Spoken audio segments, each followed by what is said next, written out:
Hello students, welcome back to my channel Shiksha ji C net Hindi. हमारी यहाँ पर सीरीज चल रही है, हिंदी की तैयारी कर रहे हैं हम। और जिसमें यूनिट 6 जो हिंदी उपन्यास हैं उनको हमने पढ़ लिया है। प्लेलिस्ट बनी हुई है चैनल पर। जो भी बच्चे नए हैं, नहीं पता है, वो ज़रूर देख लेना। और आज हमारी यहाँ पर हम दो कहानियाँ पढ़ेंगे, एक धुलाई वाली और एक टोकरी भर मिट्टी। ठीक है, दोनों कहानी छोटी हैं, बहुत ज़्यादा लॉन्ग नहीं है, इसलिए मैंने दोनों को एक साथ ले लिया ताकि सिलेबस हमारा टाइम पर ख़त्म हो जाए। तो इसीलिए यहाँ पर आपने अगर जितना मैं नोट्स आपको प्रोवाइड कर रही हूँ उतना अगर आपने पढ़ लिया तो आपको और कुछ भी पढ़ने की ज़रूरत नहीं पड़ेगी। ठीक है, ये गारंटी है इस बात की, क्योंकि यहीं से ही पेपर आएगा। बाकी थोड़े बहुत कुछ ऊपर नीचे क्वेश्चन आजकल जो पूछे जा रहे हैं कि कौन सा पहले आएगा कौन सा बाद में पंक्ति आएगी, तो वो हम बाद में जब रिवीजन करेंगे तो उनको भी मैं करा दूँगी। ठीक है, टेंशन मत लेना, अच्छे से आप बस जितना पढ़ा रही हूँ उतना पढ़ते जाइए। बाकी अगर आप कोई किताब वगैरह पढ़ रहे हैं तो वो भी अच्छी बात है, पढ़ सकते हैं। और इसकी पीडीएफ वगैरह आपको टेलीग्राम चैनल पर मिल जाएगी, वहाँ से आप टेलीग्राम चैनल को ज्वाइन कर लेना। डिस्क्रिप्सन बॉक्स में लिंक दे रखा है, ठीक है, तो वहाँ पर इसकी पीडीएफ भी आपको मिल जाएगी। चलते हैं, हम सबसे पहले धुलाई वाली कहानी को पढ़ेंगे।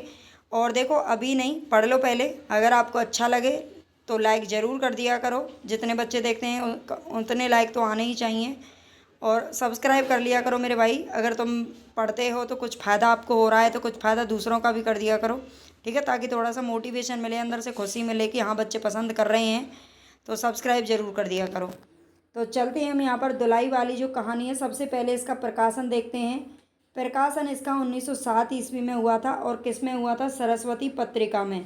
ये किसके द्वारा लिखित है वो भी देख लेते हैं। बंग महिला के द्वारा। हमने कल एक कहानी पढ़ी थी, चंद्रदेव से मेरी बातें। ठीक है, चंद्रदेव से मेरी बातें और धुलाई वाली, ये दोनों जो कहानी है वो बंग महिला यानी कि राजेंद्र बाला घोष के द्वारा लिखी गई हैं। ठीक है, ये भी सरस्वती पत्रिका में छपी थी और वो भी सरस्वती पत्रिका में 1904 में छपी थी। ये चूहल बोध की कहानी है। ये जो कहानी है धुलाई वाली, ये चुहल बोध की कहानी है और पर्दा प्रथा की विसंगति पर आधारित है। ठीक है, धुलाई का मतलब यहाँ पर क्या है? पर्दा से या घूंघट से है। ठीक है, तो पर्दा प्रथा की विसंगति पर ही आधारित है। इसमें हम पात्रों को देख लेते हैं, ज़्यादा नहीं है, बहुत कम है। उपन्यासों में हमने देखे थे बहुत पात्र भर भर के थे, तो उनको थोड़ा सा याद करना थोड़ा सा एक मुश्किल काम होता है। वैसे मुश्किल क्या है कि आप 2-4 बार चीज़ों को याद करोगे तो याद हो ही जाएंगे, मुश्किल कुछ भी नहीं होता। तो इसके इनमें पात्र थोड़े से कम रहते हैं। उसमें भी 2 ही पात्र थे चंद्रदेव से मेरी बातें में, और इसमें भी 3-4 ही हैं, ज़्यादा नहीं है। नवल किशोर, ये धुलाई वाली के नाम से प्रसिद्ध था। नवल किशोर बंशीधर के घनिष्ठ मित्र और ममेरे भाई भी हैं। मतलब बंशीधर एक दूसरा पात्र है, उसके मित्र भी हैं और क्या है, ममेरे भाई भी हैं। विनोद प्रिय हैं, खूब हंसी मजाक करने वाले हैं। कलकत्ते से नई बहू को लेकर चले थे और बंशीधर को पहले ही तार भेज दिया था कि उन्हें ट्रेन में मिलना। ठीक है, कट्टर स्वदेशी भी है। जो नवल किशोर है वो क्या है? कट्टर स्वदेशी है। अपने देश की भाषा पर और अपने देश के पहनावे पर ये जोर देते हैं। दूसरा जो पात्र है वो है बंशीधर, ये इलाहाबादी है। कौन सा है, कहाँ से है? इलाहाबाद से है। नवल किशोर के मित्र हैं और नवल किशोर के लिए अगाध स्नेह है इनके अंदर। ठीक है, नवल किशोर के ये दोनों आपस में मित्र भी हैं और मामा फूफी के लड़के भी हैं। जानकी देई कौन है? तो ये नवल किशोर, सॉरी, ये वंशीधर की पत्नी है। किसकी पत्नी है? वंशीधर की पत्नी है। पत्नी तो मैंने लिख दिया, लेकिन वंशीधर की पत्नी, ये भी ध्यान रख लेना। ठीक है, वंशीधर की पत्नी है कौन? जानकी देई। जानकी को नवल किशोर का हंसी मजाक बिल्कुल पसंद नहीं आता। हालांकि उनमें नवल के प्रति कोई दुराग्रह नहीं था, लेकिन पारंपरिक भारतीय नारी थी। ससुराल से विदा होने पर रोने जैसे संस्कार इनमें विद्यमान थे।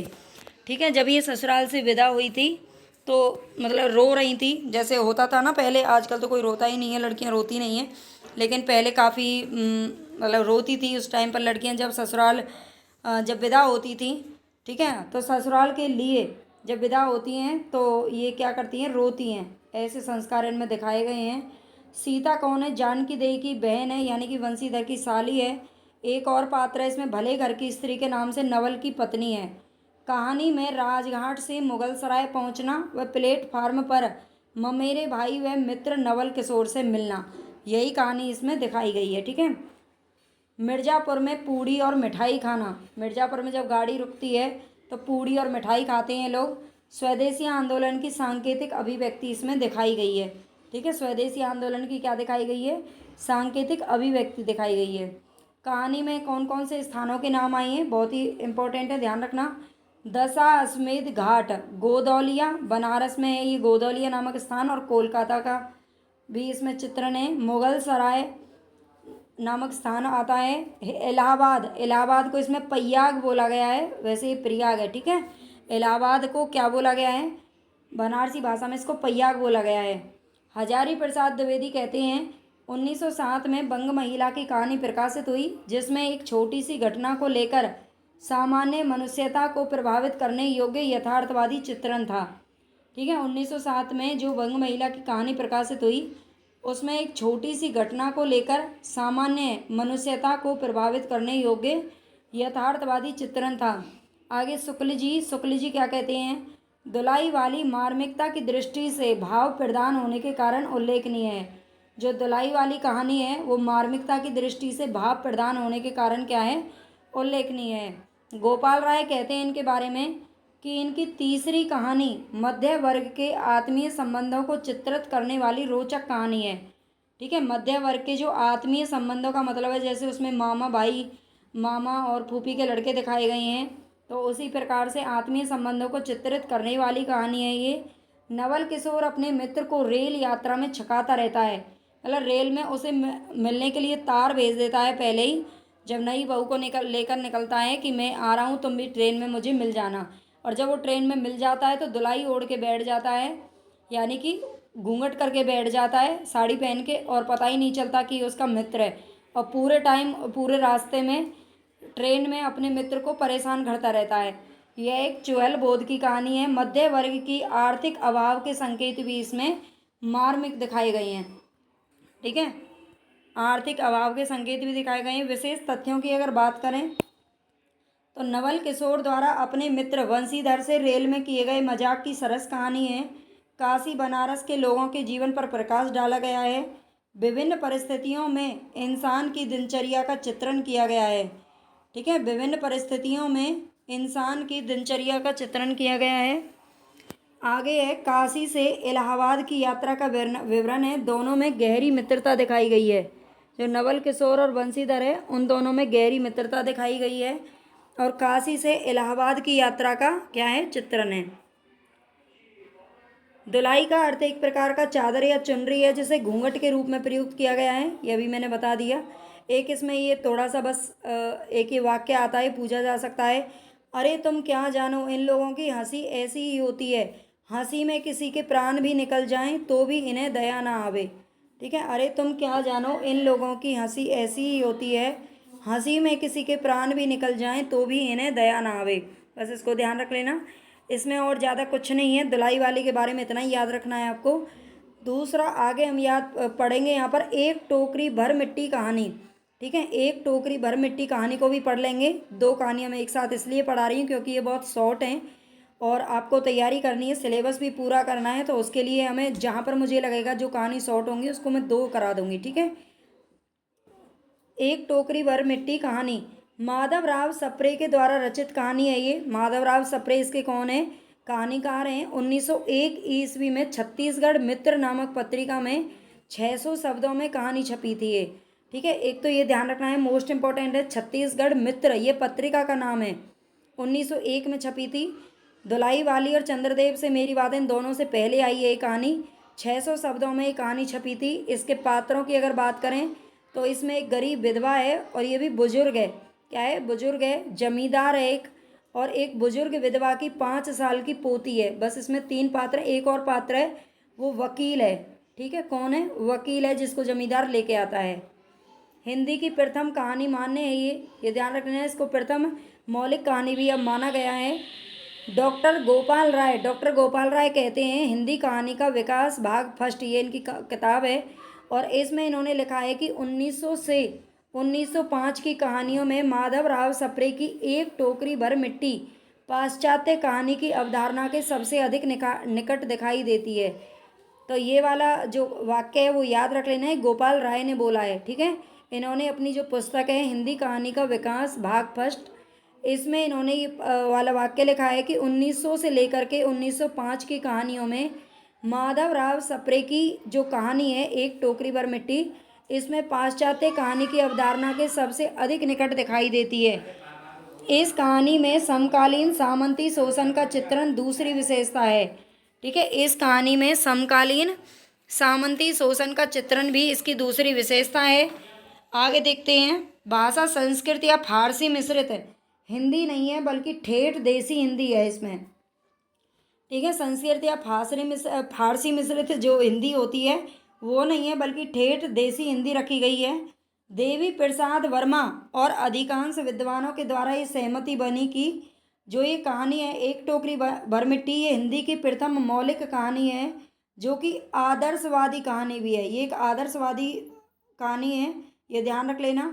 जमींदार द्वारा अपने महल के आते के लिए एक बुजुर्ग विधवा की झोंपड़ी हटाने और जमींदार की आंखें खुलने के पश्चात झोंपड़ी की जमीन वापस करने की एक छोटी सी आदर्शवादी कथा है। ठीक है, इसमें एक जमींदार होता है, हम कथा आगे पढ़ेंगे तो समझ में आ जाएगा आपको। विशेष तथ्य देख लेते हैं। विधवा बुजुर्ग महिला की पीड़ा इसमें दिखाई गई है। गरीब के शोषण का चित्रण है। अपनी मिट्टी से प्रेम का संदेश दिया गया है। लाचार कानून व्यवस्था का जिक्र है। मानवता का संदेश। जमींदार के हृदय परिवर्तन के साथ कहानी समाप्त होती है। कहानी का केंद्रीय तत्व आदर्शवाद है। कहानी का जो केंद्रीय तत्व है वो क्या है? आदर्शवाद है। कथा देख लेते हैं। कोई श्रीमान है, मतलब जमींदार, एक जमींदार रहता है उसके महल के पास। बिल्कुल जो कहानी जब इनकी कथा पढ़ते हैं तो आप बिल्कुल एकदम अपनी भाषा में पढ़ा करो।